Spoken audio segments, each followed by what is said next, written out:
Thank you, Mr Speaker. The amendment I'm introducing today is an attempt to provide vulnerable customers with a higher level of protection from scams than what this bill currently affords them.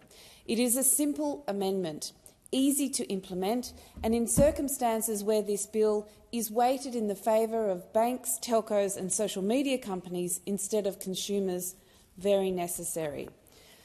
Let me explain what I mean by the assertion that this bill is weighted in favour of those firms.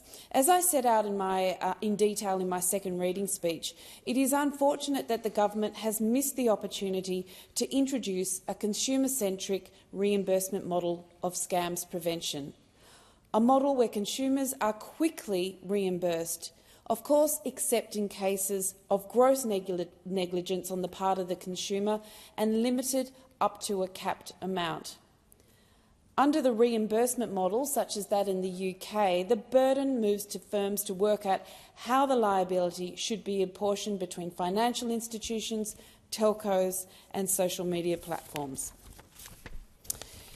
Instead, the government has chosen to put the burden of fighting to get their money back on the consumer, and in doing so have protected the banks, telcos and social media companies over individual customers. It is a heavy burden. In circumstances where a person may have lost their entire life savings, having to fight perhaps against several institutions, including financial, telco and social media, at the one time, is possibly the most uneven playing field imaginable. Given that, I consider that perhaps the government might have some appetite to better protect at least the most vulnerable of consumers. My amendments define a vulnerable customer as one who is at risk or is likely to be at risk of being targeted by a scam. This might include elderly people or people with hearing difficulties, for example, or people in financial distress.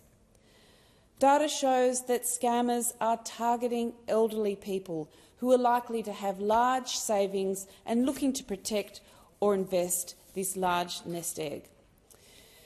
The bill requires regulated entities to take reasonable steps to prevent, detect, report, disrupt and respond to scams. In determining whether the firms are taking reasonable steps to do those things, my amendment would A. require them to identify vulnerable customers, B. consider whether the consumers of the particular services in question are vulnerable customers, and C. give vulnerable customers more information about scams the firms have already identified. Not too difficult. Unfortunately, the government has indicated that it's not inclined to make the bill more consumer-friendly, even in this small way. Nevertheless, I commend the amendment to the House.